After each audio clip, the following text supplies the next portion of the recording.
education, post-secondary education, and hopefully for my retirement, that I have some left over for that. For my retirement and to maintain the lifestyle that I currently enjoy. My view of my future retirement is to sell our house and buy like a beautiful house on a lake and warm wood fires and relax. That's nice. Nice. We're like, that sounds good. A lot of planning, though, to get to those points. We're trying to demystify some of the common misconceptions Canadians have about their RRSPs. We welcome back financial educator and author Kelly Keane. Good morning, Kel. Good morning, Dean and Roger. Good morning. Okay, let's get It's Monday. We're back talking on track. about money. Yeah. Let's do this. Talking about Money Mondays. Money Mondays. So, common mistakes to avoid, 5 of them when it comes to Yeah. RSPs. First up, withdrawing early. Why? Okay, because you're going to get taxed. When you put money into an RSP, that is meant for your retirement.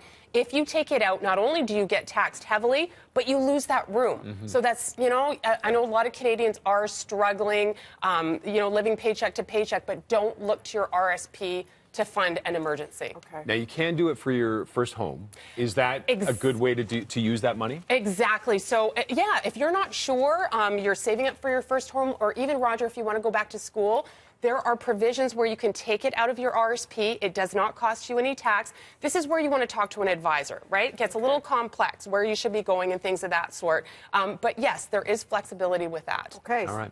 Contributing too much. I know a lot of people don't think about that, but if you have a pension plan and things like that, that takes away from your RSP limit, right? Exactly, and you're penalized 1% a month, so you definitely don't want to do that. If you think you're going to be at the maximum, then maybe look at something like a TFSA.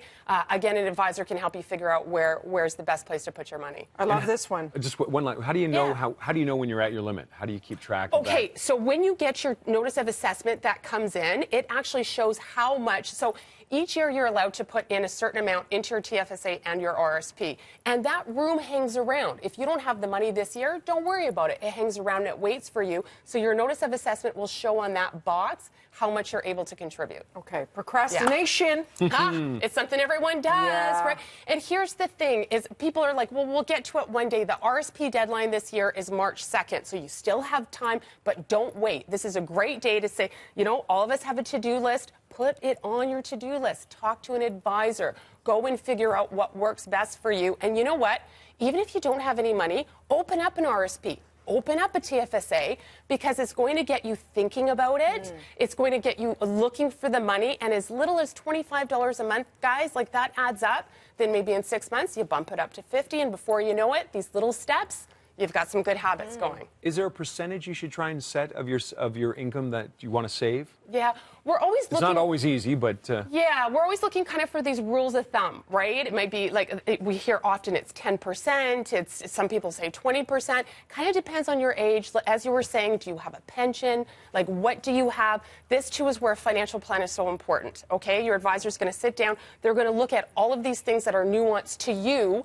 What makes sense to you? If you have debt, what you're saving for, trying to make your dreams a reality, right? All of your unique factors that they customize to suit your needs. Okay, up next, being overly risk averse. Right. Okay. So, you don't want to be too timid with your RSP savings. And why is that? Because, again, it's for your retirement. So some people actually view pots of money in different ways, that they're not going to be as risky, or this over here they will be. Again, this is where sitting down with a professional, someone like an advisor, can look at what is a comfortable way for you to get into the market so you're not losing sleep at night, but you're also maximizing that you've got time on your side to take advantage of, getting a better return. Yeah. Makes a difference. and also you want to, depending on where you are in life too, right? Yeah. I mean, you have the opportunity to take a little more some more chances when you're younger, and recoup that if you do see some hits, because the markets go up, the markets go down. You need a stomach for that. Absolutely. so last one. Failing to revisit the plan. How often do we need to revisit the plan? Goodness. Well, okay, a lot of people will get in, they'll rush in or whatever for RSP season and forget that it's a shelter.